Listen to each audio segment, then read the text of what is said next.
The morning sun was just starting to peek through the tall windows of Central Station when Harold Morrison shuffled through the main entrance, his worn leather walker clicking against the polished floor. At 92 years old, every step took effort, but Harold had made this same journey every month for the past 3 years. Today was different, though. Today, he carried something special. In his weathered hands, he gripped a small brown duffel bag that had seen better days. The fabric was faded, and the zipper sometimes stuck. But this bag held treasures that meant more to him than anything else in the world. Inside were his military medals from the Korean War, each one wrapped carefully in tissue paper. But there was something else in that bag, too. Something that had been weighing on his mind for decades. Harold had been a soldier once, young and eager to serve his country. Now, with his thinning white hair and thick glasses that sometimes slipped down his nose, he looked like any other elderly man trying to get by. But looks can be deceiving. Behind those tired eyes was a sharp mind that remembered things most people had forgotten, things that perhaps were never meant to be remembered at all. The train station was already buzzing with morning commuters. People rushed past Harold without a second glance, their faces buried in phones or focused on getting to work on time. Nobody paid attention to the old man with the walker who was having trouble with the new electronic turnstiles. These machines were nothing like the simple gates Harold remembered from years past. Now everything was digital, with sensors and beeping, sounds that confused him. He stood in front of one of the turnstiles, fumbling with his senior citizen transit card. The card was supposed to work automatically, but for some reason it wasn't reading properly.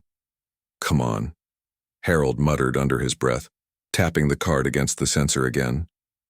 Nothing happened. He tried once more, this time holding it closer, to the machine. Still nothing. Behind him, a line of impatient commuters was starting to form. Someone cleared their throat loudly. Another person checked their watch and sighed. Harold could feel the pressure building, but he couldn't figure out what he was doing wrong. A transit worker noticed the commotion and walked over. "Having trouble, sir?" the young man asked, though his tone suggested he was more annoyed than helpful. "This thing won't read my card," Harold replied, his voice a bit louder than necessary. His hearing wasn't what it used to be, and he often spoke louder than he realized. The worker took the card and examined it. "Looks like it's deactivated. You'll need to go to customer service to get it fixed." Harold's heart sank. Customer service was on the other side of the station, and the line was always long. He had an appointment at the VA hospital that he couldn't miss. More importantly, he had plans to meet someone after that appointment, someone who had been waiting weeks to hear his story. "Can't you just let me through?" Harold asked. "I'm a veteran, and I really need to catch this train." The worker shook his head. "Sorry, rules are rules. You'll have to get the card fixed first." That's when the first police officer appeared. Officer Rodriguez had been patrolling the station for 2 years and had seen his share of difficult customers. When he noticed the growing crowd around the turnstiles and heard voices getting louder, he decided to investigate. "What's the problem here?" Rodriguez asked, approaching the group. "This gentleman's card isn't working, and he's holding up the line," the transit worker explained. Harold turned toward the officer, adjusting his thick glasses. "I just need to get through. I'm a veteran going to my doctor's appointment. Surely there's something you can do." Rodriguez looked at the old man with the walker and felt a pang of sympathy. His own grandfather had been a veteran, and he knew how important those VA appointments could be. But he also knew the rules. "I understand, sir, but you'll need to get your card reactivated first. It's for security reasons." Harold's face grew, red with frustration. "Security reasons? I'm 92 years old with a walker. What kind of security threat do you think I am?" The comment drew a few chuckles from the waiting commuters, but it also caught the attention of another officer. Officer Martinez was newer to the force, just 6 months out of the academy. He was eager to prove himself and had been taught to take all potential security issues seriously. Martinez approached the group with a more serious demeanor than his partner. "Is there a problem here?" he asked, his hand instinctively resting on his radio. "Just an issue with a transit card," Rodriguez replied, trying to keep things calm. But Martinez was already studying Harold with suspicious eyes. The old man was clearly agitated, speaking loudly and gripping that duffel bag tightly. In the academy, they had been taught to watch for nervous behavior, unusual bags, and people who became confrontational with authority figures. "Sir, I'm going to need you to step aside," Martinez said to Harold. "Step aside? I just want to catch my train," Harold replied, his voice rising again due to his hearing problems. "Sir, please lower your voice and step away from the turnstile," Martinez commanded, his tone becoming more authoritative. Harold was getting confused. He wasn't sure why this officer was treating him like a criminal. All he wanted was to get to his appointment and then meet with the journalist who had finally agreed to listen to his story. The story he had been trying to tell for years, about things that happened during his military service that nobody wanted to hear. "I don't understand what I've done wrong," Harold said, his hands beginning to shake slightly from both age and stress. Martinez noticed the shaking and interpreted it as nervous behavior. He also noticed how tightly Harold was gripping the duffel bag. "Sir, what's in the bag?" "My personal belongings," Harold answered honestly. "I'm going to need you to set the bag down and step back," Martinez ordered. Harold couldn't believe what was happening. He had served his country with pride, had fought in a war, had lived through the Great Depression and seen America change in ways most people couldn't imagine. And now he was being treated like a criminal in a train station. "This is ridiculous," Harold said, his voice getting louder as his frustration grew. "I'm a Korean War veteran trying to get to a doctor's appointment." But Martinez wasn't listening to the words. He was watching Harold's body language, the way he kept shifting his weight, the way he wouldn't put down the bag, the way his voice kept rising. Everything in his training told him this was a potentially dangerous situation. "Sir, I need you to calm down and follow my instructions," Martinez said, his own voice becoming more tense. Harold reached up to adjust his hearing aid, which had been whistling in his ear throughout the entire conversation. The movement was innocent enough, but in the tense atmosphere that had developed, it looked different to Officer Martinez. The young officer saw an elderly man who had been argumentative and uncooperative suddenly reaching toward his head in a quick motion.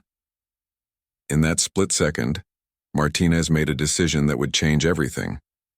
The morning that had started so normally for Harold Morrison, with his careful preparation and his hopes of finally telling his story, was about to take a turn that nobody could have predicted. The bag that contained his precious medals and important documents was still clutched in his hands, but in just a few moments, everything would change. What happened next would bring federal agents racing to the scene, turn a simple train station into a crime scene, and reveal secrets that had been buried for decades. But Harold didn't know any of that yet. In that moment, he was just an old man trying to catch a train, completely unaware that his past was about to collide with his present. In the most dramatic way possible, time seemed to slow down as Officer Martinez's hand moved toward his belt.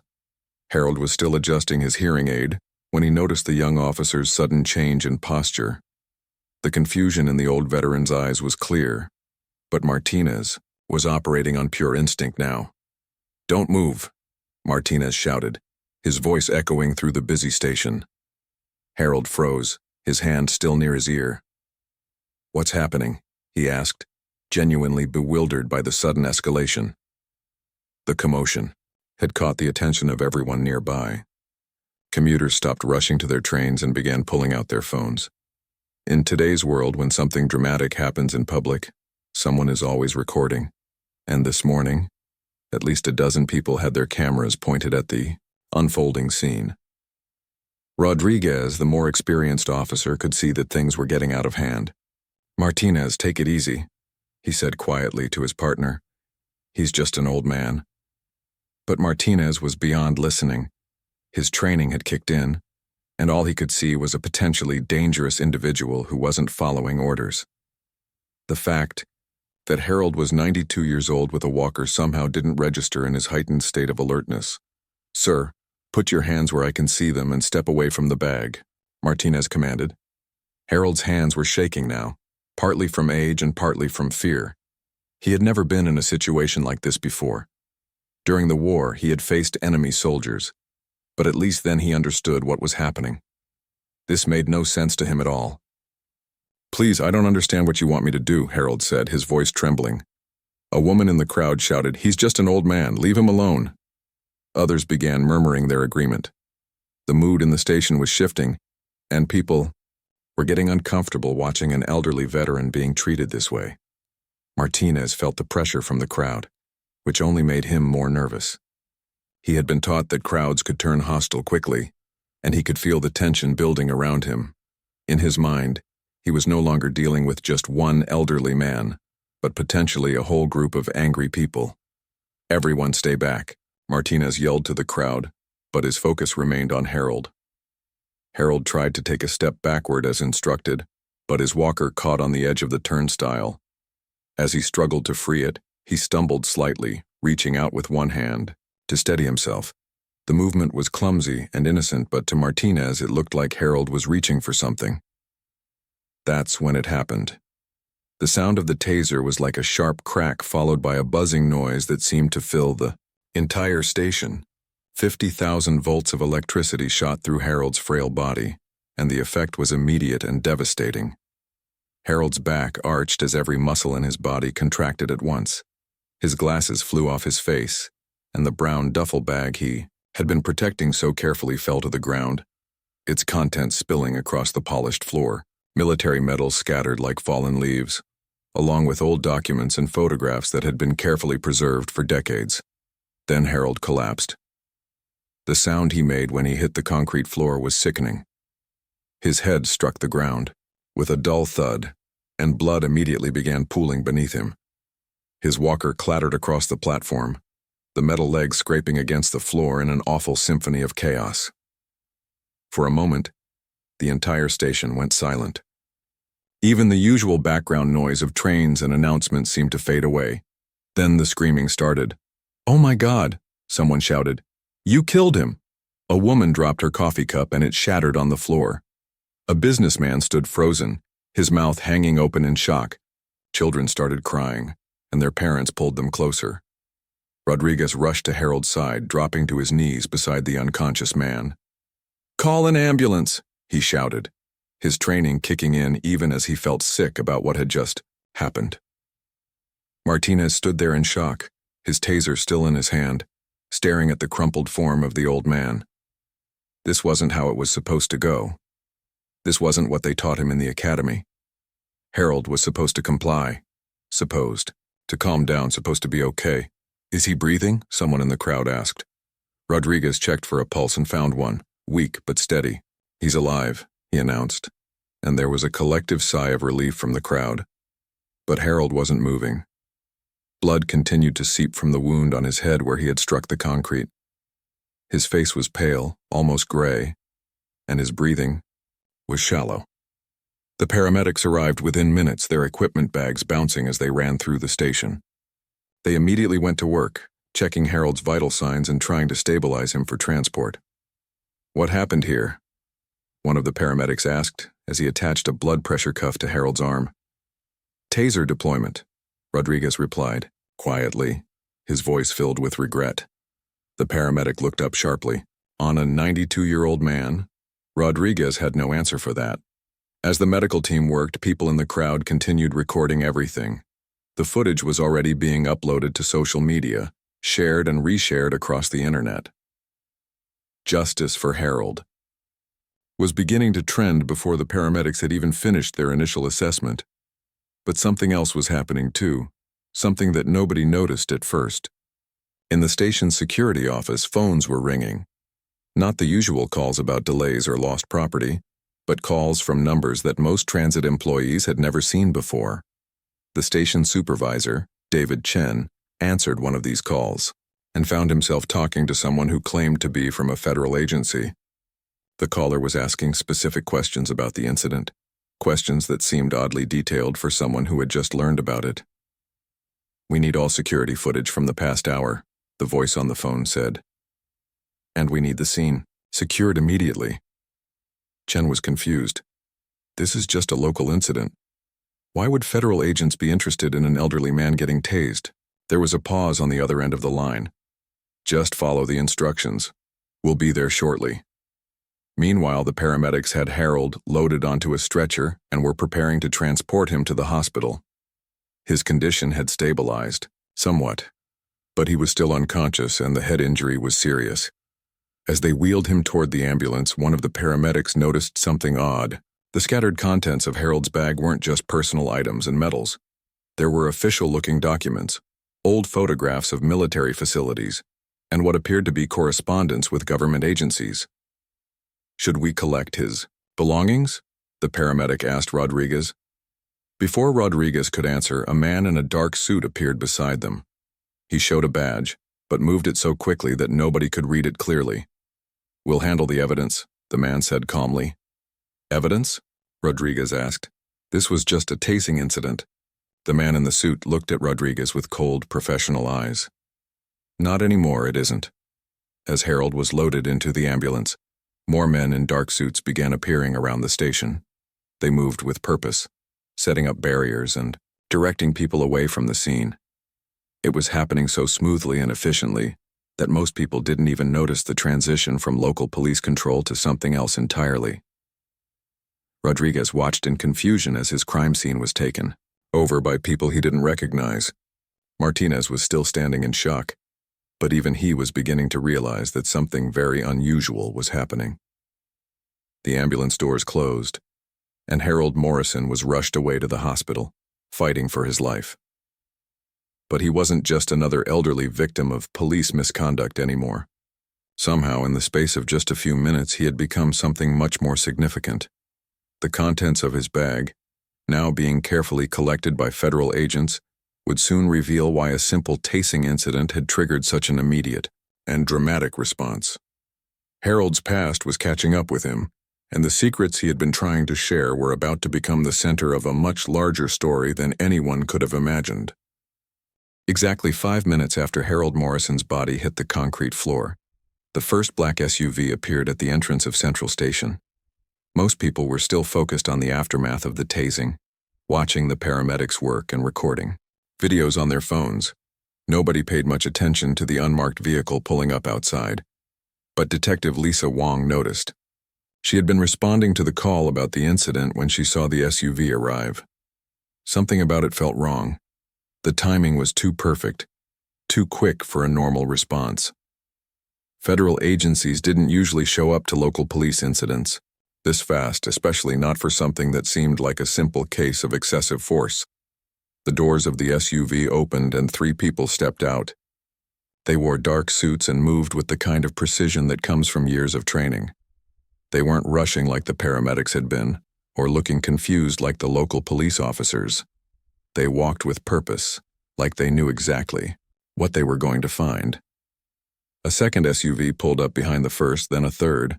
More people in suits emerged, along with equipment cases and what looked like portable barriers. Whatever was happening, they had come prepared.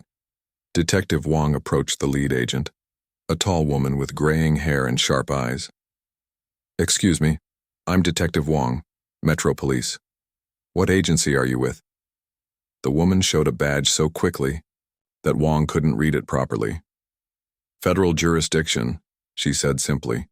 "We're taking over this scene." "Taking over? This is a local police matter. An officer used excessive force on an elderly man. We don't need federal involvement."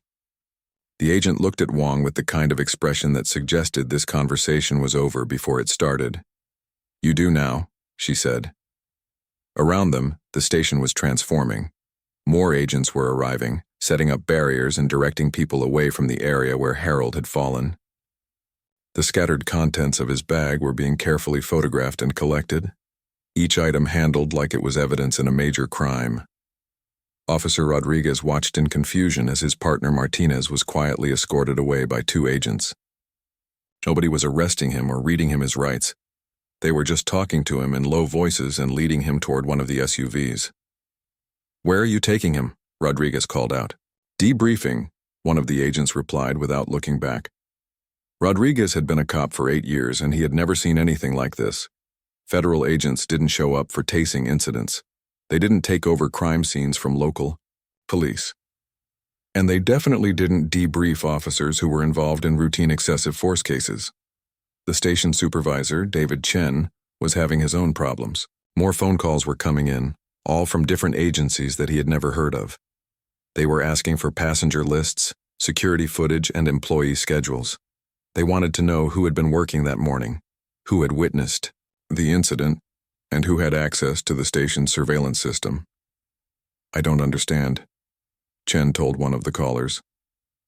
"Why do you need all this information? It was just an old man who got tased." "Just follow the instructions," came the reply. "Someone will be there shortly to collect everything." Chen hung up the phone and looked around his office. In 30 years of working for the Transit Authority, he had never received calls like these. Something was very wrong, but he couldn't figure out what it was. Meanwhile, at Metro General Hospital, Harold Morrison was fighting for his life in the trauma unit. The doctors had stabilized him, but he remained unconscious. The blow to his head had caused significant swelling in his brain, and at his age, recovery would be difficult even under the best circumstances. But Harold wasn't alone at the hospital either. 2 agents in dark suits had positioned themselves outside his room, checking everyone who tried to enter. When a nurse asked them who they were, they showed badges and said they were there for security purposes.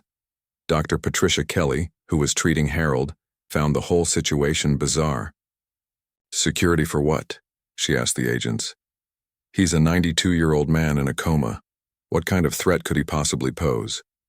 The agents didn't answer her question. They just stood there, silent and watchful, like guards protecting a dangerous criminal instead of an injured elderly veteran. Back at the train station, Detective Wong was getting increasingly frustrated. She had been completely shut out of what should have been her investigation. The federal agents had taken over everything, and they weren't sharing any information with local law enforcement. "This is ridiculous," she told her partner, Detective James Park, over the phone. "They're treating this like it's a national security incident. It's an old man with a bag full of war medals." But Park had been doing some checking of his own. "Lisa, I looked up Harold Morrison in our database. There's something weird about his record." "What do you mean weird?"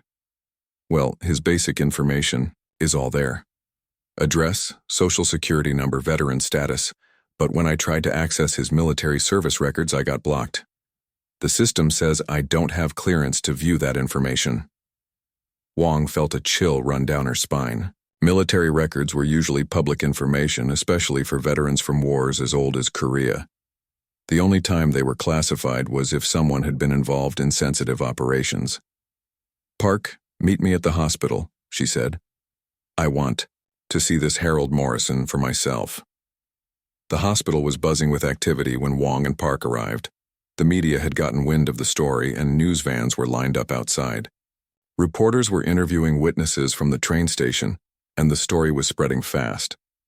But when Wong tried to get to Harold's room, she was stopped by the same agents who had taken over the crime scene. "I'm sorry, Detective, but access is restricted," one of them said. "Restricted by who? This is a police matter. I have every right to interview the victim." "Not anymore, you don't." Wong was about to argue when she noticed something that made her blood run cold. Through the window of Harold's room, she could see medical equipment and monitors. But she could also see something else. A man in a suit sitting beside Harold's bed, talking quietly into a phone. The conversation wasn't about Harold's medical condition. Wong couldn't hear the words, but she could read lips well enough to catch fragments. The man was talking about containment and exposure risk and cleaning up the mess. This wasn't about an elderly veteran who had been unjustly tased. This was about something much bigger, something that had to do with Harold's past, not his present. Park nudged Wong's arm. "Look at this," he whispered, showing her his phone. "I've been researching Harold Morrison online. There's almost nothing about him. No social media, no news articles, no public records beyond the basics. It's like he's been living completely off the grid. Or like someone has been scrubbing his online presence," Wong replied. They stood there for a moment, watching the agents guard Harold's room like he was the most dangerous man in America. But he wasn't dangerous, Wong realized. He was dangerous to someone else, someone with enough power to mobilize federal agents within minutes of a simple police incident. The question was, What did a 92-year-old Korean War veteran know that was worth all this trouble? Wong looked at the scattered news reporters outside and made a decision. If the federal government wanted to keep this quiet, she was going to make sure it stayed loud. Harold Morrison deserved better than being silenced, and the public deserved to know what was really happening. But as she walked toward the exit, intending to talk to the reporters, one of the agents intercepted her. "Detective Wong," he said, calmly, "I think we need to have a conversation." The way he said it made it clear that this wasn't a request. Wong looked back at Harold's room, then at Park, then at the agent who was waiting for her answer. Whatever Harold Morrison had been trying to tell the world, it was important enough that powerful people were willing to do almost anything to keep a secret. And now, whether she wanted to or not, Detective Wong was about to become part of that secret too. Detective Lisa Wong sat in the small windowless room at the federal building, staring at the agent across from her. The man had introduced himself only as Agent Thompson, and for the past hour, he had been asking her questions about the train station incident. But Wong could tell he wasn't really interested in her answers. He was trying to figure out how much she knew and how much trouble she might cause. "Detective Wong," Thompson said, leaning back in his chair, "I think you're making this more complicated than it needs to be. An elderly man was involved in an altercation with police. It happens every day. There's no reason to dig deeper into this." Wong had been a detective for 12 years, and she knew when someone was trying to shut down her investigation. "With all due respect, Agent Thompson, elderly Korean War veterans don't usually have federal agents showing up within minutes of being tased. Something doesn't add up here." Thompson's expression didn't change, but Wong caught a flicker of something in his eyes. Concern, maybe, or calculation. He was deciding how much to tell her. "Some cases are more sensitive than others," he said. Finally, Harold Morrison's military service involved classified operations. When incidents like this happen, we have to ensure national security isn't compromised. National security? He's 92 years old and in a coma. What could he possibly know that's still relevant today? Thompson stood up and walked to the door. "That's not your concern, Detective. Your concern is forgetting that this conversation ever happened." But Wong wasn't ready to forget anything. After Thompson left, she sat alone in the room, thinking about everything she had seen. The quick federal response, the blocked military records, the agents guarding Harold's hospital room like he was a state secret. None of it made sense for a routine excessive force case.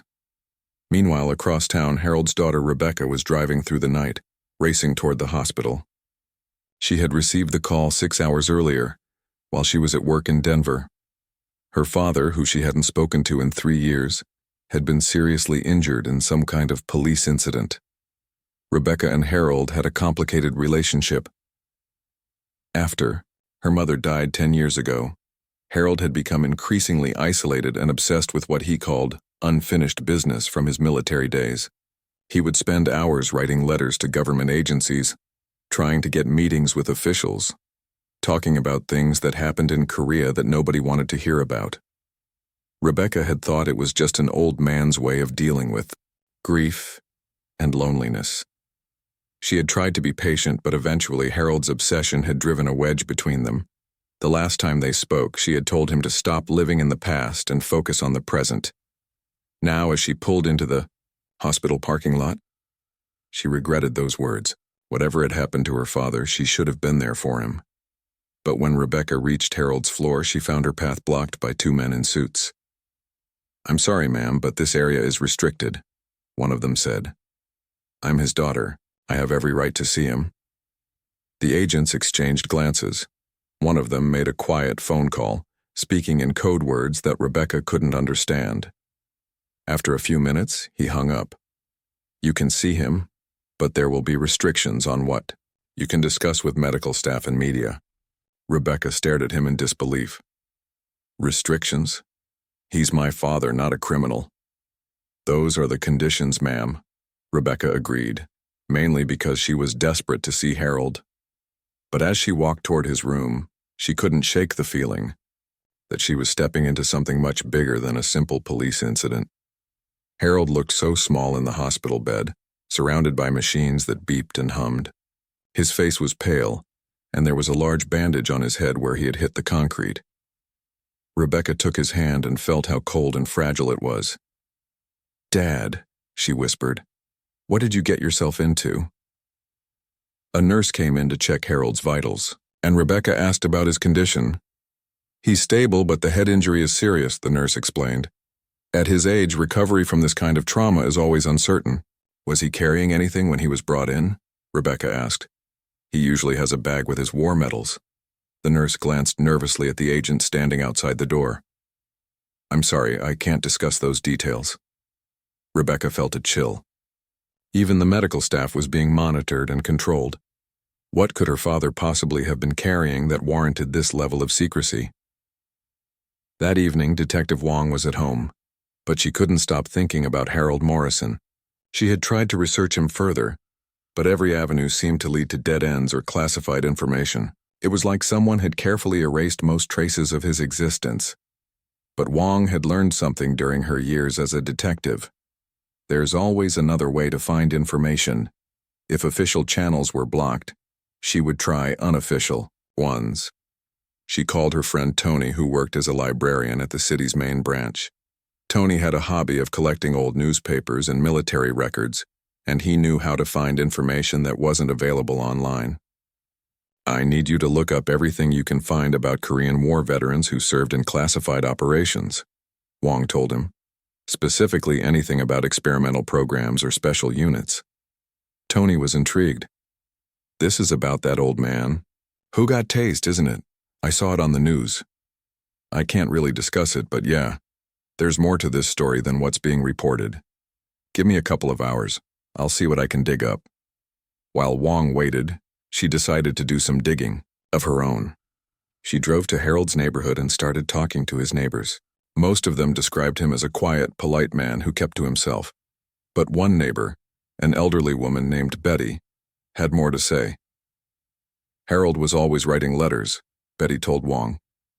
"He would sit on his porch for hours, writing page after page. He told me once that he was trying to tell the truth about something that happened during the war."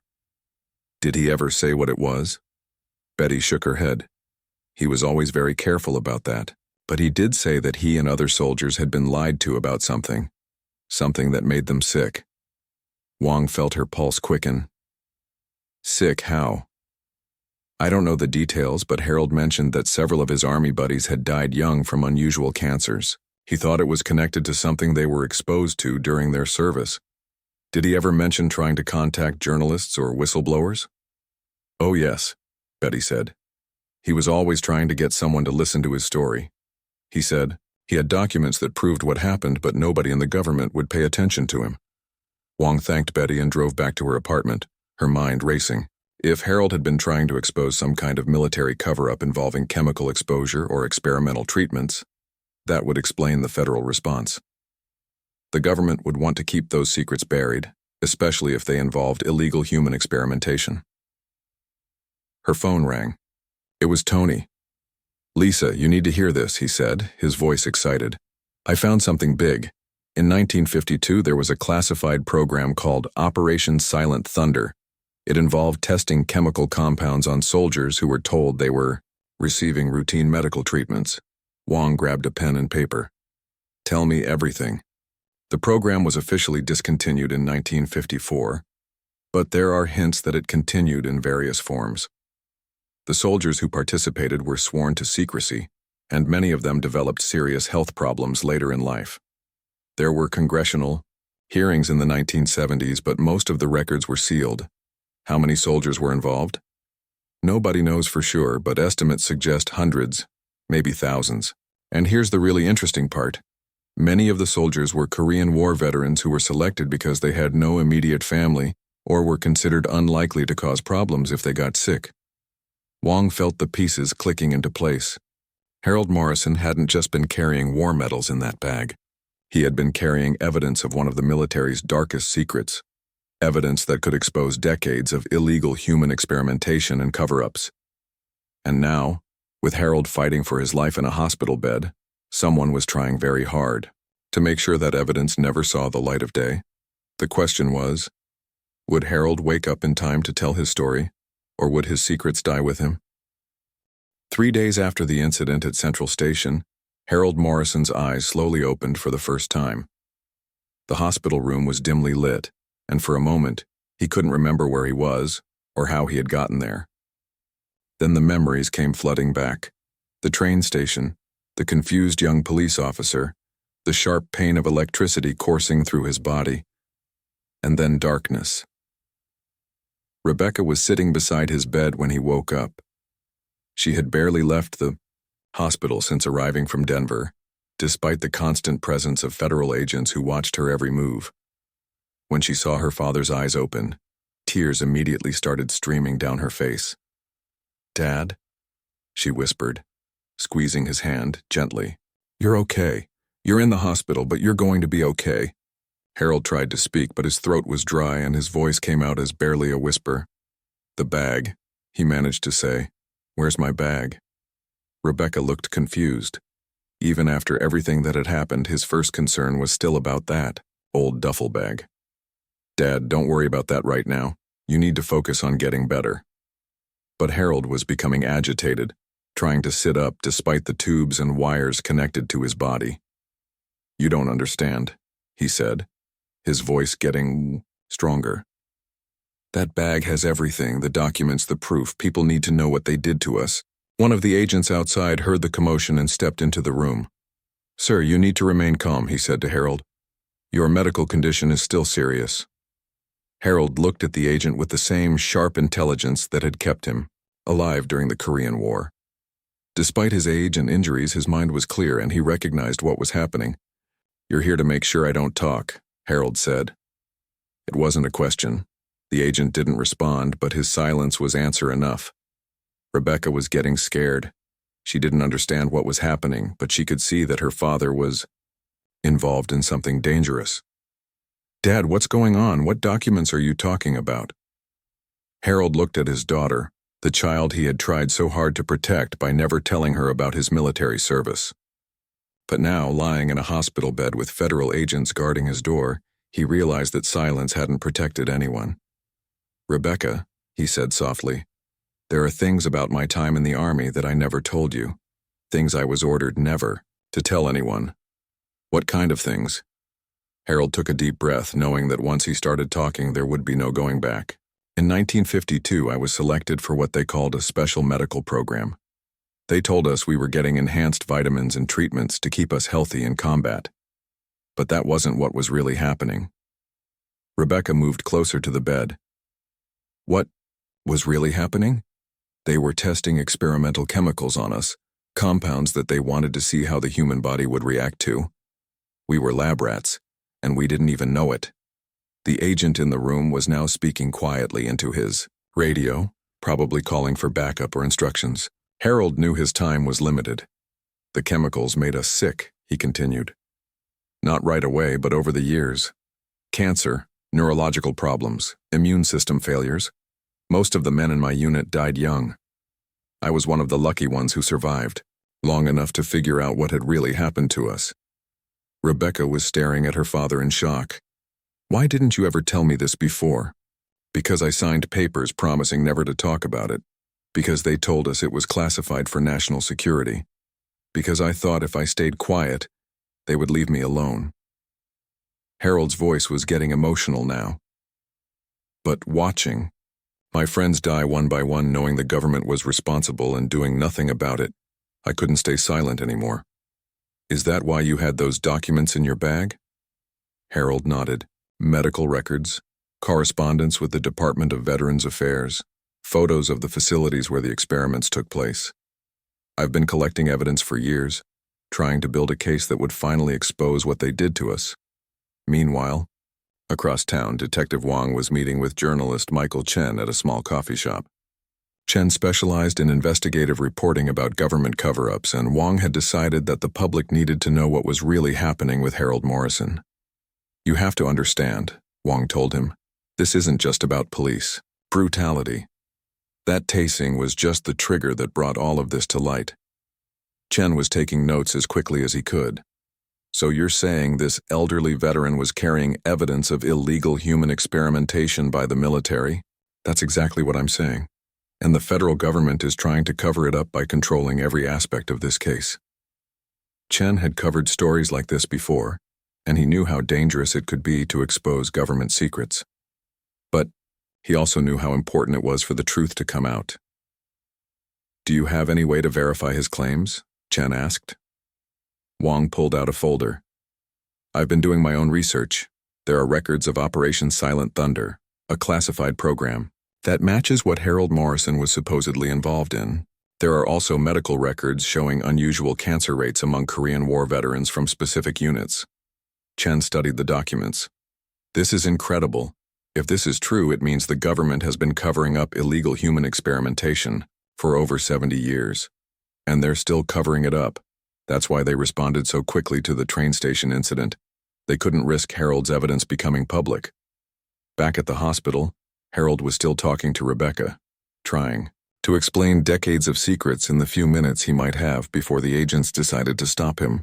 That morning at the train station, he said, I wasn't just going to my doctor's appointment. I was going to meet a journalist who had finally agreed to listen to my story. Someone who was willing to help me expose what happened. Rebecca felt a chill run through her. Dad, are you saying they knew? That the police incident wasn't really an accident? Harold shook his head. No, I think that was just bad timing. But once it happened, once those documents were scattered on the floor for everyone to see, they had to act fast to contain the situation. What are you going to do now? Harold looked at his daughter with determination that reminded her of the strong man who had raised her. I'm going to tell the truth. All of it. They can't keep us quiet forever. The agent in the room was becoming more agitated, and Harold could see other agents gathering in the hallway. Time was running out. Rebecca, he said urgently, I need you to do something for me. There are copies of some of the documents hidden in my house. If something happens to me, I need you to make sure they get to the right people. Nothing's going to happen to you, Dad. Promise me, Harold insisted. This is bigger than just me. There might be other veterans out there who are still alive, still suffering, still wondering why their government abandoned them. Rebecca promised, even though she was terrified of what her father was asking her to do.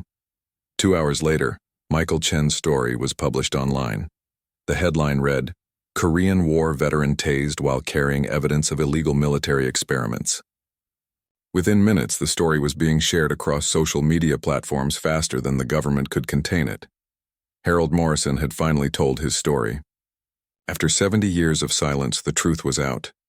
And now, lying in his hospital bed with federal agents still guarding his door, he could finally rest, knowing that his fellow soldiers' sacrifices wouldn't be forgotten. The government would continue, trying to discredit the story and classify the documents. But it was too late. The secret was out, and Harold Morrison, the 92-year-old veteran who just wanted to catch a train, had finally completed his most important mission.